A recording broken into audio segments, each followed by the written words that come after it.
शादीशुदा लोगों को एक बड़ी सीख देने वाली कहानी। पति ने उसे एक के बाद एक कई थप्पड़ जड़ दिए। पत्नी ने न जाने क्या किया था कि पति ने उसे एक के बाद एक कई थप्पड़ जड़ दिए थे। हमेशा हर सिचुएशन शांति से हैंडल करने वाली पत्नी भी इस बार इतनी अशांत हो उठी कि उसने अपनी चप्पल ही निकाल कर पति की ओर दे फेंकी। चप्पल पति के बालों को छूते हुए निकल गई। ये किस्सा यहीं पर ख़त्म हो सकता था, मगर पति ने इसे अपनी मर्दानगी का विषय बना लिया और बात बद से बेहतर होती चली गई। रिश्तेदारों ने भी आग में घी का काम किया। किसी ने कहा, जो औरत अपने पति को चप्पल से मार सकती है वो ना ही तो वफादार हो सकती है और ना ही पतिव्रता। ऐसी औरत परिवार ही नहीं पूरे समाज का कलंक की तरह है। बीवी के पक्ष वाले कहाँ पीछे रहने वाले थे। किसी ने कहा, 21वीं सदी में भी जो स्त्री के साथ मारपीट करते हैं उन्हें तो जेल भेज देना चाहिए। तो कोई कहता, जरूर है उसको कोई और पसंद आ गई होगी इसलिए अब पत्नी से मारपीट करने लगा है। बात कोर्ट तक पहुंच गई। दोनों पक्षों ने एक दूसरे के खिलाफ केस फाइल कर दिया। पति ने चरित्रहीन होने का तो पत्नी ने दहेज और शारीरिक उत्पीड़न का आरोप लगाया। 2 वर्षों से अधिक समय के लिए केस चला था। इन 2 वर्षों के दौरान दोनों पति पत्नी अलग अलग रहे थे। इन दोनों वर्षों के दौरान दोनों पक्षों के समर्थकों की संख्या कम हो गई थी। पहले जहां दोनों पक्षों में समर्थकों का समूह होता था, अब गिने चुने लोग रह गए थे। पति और पत्नी दोनों की आर्थिक स्थिति भी इस समय के दौरान नीचे गिर चुकी थी, जिन्हें वो अपना शुभचिंतक समझ रहे थे।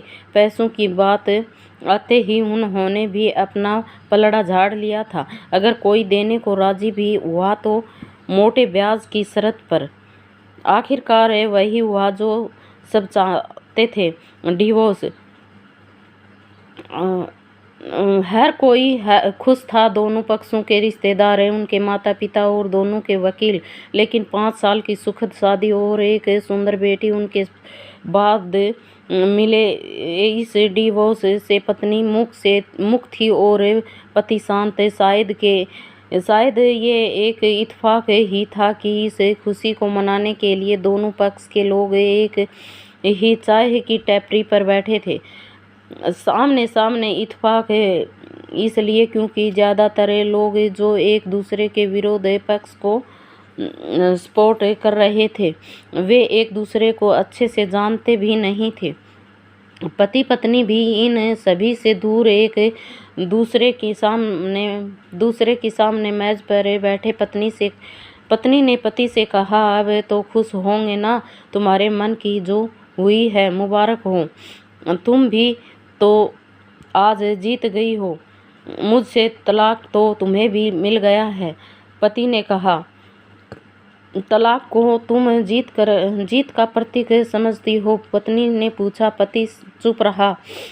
थोड़ी देर की शांति के बाद पति ने कहा, मुझे तुम्हें 5 लाख रुपए अभी और हर महीने 8,000 देने का आदेश है। अभी मेरे पास पैसे नहीं हैं, इसलिए हमारा मतलब मेरा जो सिटी में फ्लैट है उसे तुम्हारे नाम कर देता हूँ। पत्नी बोली, लेकिन उस फ्लैट की कीमत तो 18 लाख की है। हाँ, लेकिन हमारी बेटी तुम्हारे साथ है और आगे जाके उसके खर्चे भी बढ़ेंगे, तुम्हें थोड़ी आसानी होगी। पति ने कहा, नहीं, मुझे सिर्फ 5 लाख ही देना और तुम हर महीने 8,000 तो देने ही वाले हो, मैं मैनेज कर लूँगी। अगर 5 लाख नहीं है तब भी कोई बात नहीं, पत्नी बोली। दोनों फिर से शांत हो गए। पति सोचने लगा, कितनी भोली और समझदार है ये औरत जो कुछ समय पहले तक मेरी पत्नी थी और अब अनजान ये वही है जो कम से कम खर्चे में घर चलाती है और पैसे बचाकर मेरे जन्मदिन और बर्थडे पर हमेशा मेरे लिए नए कपड़े खरीद लाती है। कभी बीमार भी हो जाती है तो पैसे बचाने के लिए मुझे मालूम न होने देती और घरेलू नुस्खों से अपना इलाज कर लेती है। मगर घर में कोई और बीमार होता है तो तुरंत डॉक्टर के पास लेकर जाती है। मेरे ही मति मारी गई थी कि मैं ही अपनी झूठी मर्दानगी के चक्कर में इतनी बड़ी गलती कर बैठा। पत्नी के दिमाग में भी उथल पुथल हो रही थी। अभी भी वैसा का वैसा ही है कि पहले भी खुद से ज़्यादा हमारे बारे में सोचता था और अब भी वही कर रहा है। वही आदमी जो मुझे एक्सीडेंट में से बचाने के लिए खुद मोटरसाइकिल के आगे कूद पड़ा था और अपनी उंगली तुड़वा बैठा था और पता नहीं कौन सी मनहूस घड़ी में झगड़ा कर बैठी। पति ने मौन तोड़ते हुए पूछा, अब तुम्हारी कमर का दर्द कैसा है? ज़्यादा तकलीफ तो नहीं होती? पत्नी हल्का सा मुस्कुराई और बोली, अभी भी होता है, अब तो पेट में भी क्रॉप्स उठते हैं। वो तो होगा ही, तुम योगा या कसरत भी तो नहीं करती हो। अब किसी गायनेकोलॉजिस्ट को ज़रूर दिखा देना। पति ने कहा, तुम बताओ तुम्हारा स्थान कैसा है अब? क्या अब भी दौरे पड़ते हैं? पत्नी ने पूछा। हाँ पड़ते हैं, पहले से ज़्यादा, क्योंकि अक्सर इन्हें भूल जाया करता हूँ। याद दिलाने के लिए तुम तो नहीं हो अब, पति बोला। पत्नी की आंखों में आंसू आ गए। वो बोली, तुम्हें मेरे चरित्र पर सवाल नहीं उठाने चाहिए थे, ये परिस्थिति आती ही नहीं। हाँ मैं जानता हूँ तुम बहुत अच्छी हो, मुझसे गलती हो गई, बहुत बड़ी गलती है, मैं लोगों के बहकावे में आ गया था। पति बोला, तुमने भी तो मुझ पर दहेज का इल्जाम लगाया था। वो बोला, गलत था और इस बात का मुझ पे पछतावा है। पत्नी ने कहा। पति कुछ कहना चाह रहा था लेकिन हिचकिचा रहा था। पत्नी ने पूछा, कुछ कहना चाहते हो? वो बोला, क्या सब पहले जैसा नहीं हो सकता? क्या मतलब? पत्नी बोली, मतलब कि हम फिर से पहले की तरह पति पत्नी बनकर सच्चे दोस्त बनकर नहीं रह सकते। पति बोला, पर ये डिवोर्स के पेपर दिखाते हुए पत्नी ने कहा, फाड़ देते हैं। पति ने अपने पास रखे डिवोर्स के पेपर फाड़ते हुए कहा। पत्नी ने भी अपने पास रखे पेपर फाड़ दिए।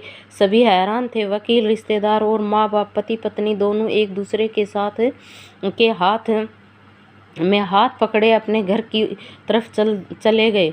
दोस्तों, ये कहानी हम हर पति पत्नी के लिए बड़ी सीख है, जो छोटी छोटी बातों पर लड़ते हैं और झगड़ों को बड़ा बना के अलग होने का डिसीजन लेते हैं। प्यार और झगड़ा तो एक सिक्के के दो पहलुओं की तरह है। दोनों को स्वीकार करना होगा, तभी ये पवित्र रिश्ता उसके मंजिल तक पहुंचा पाएगा।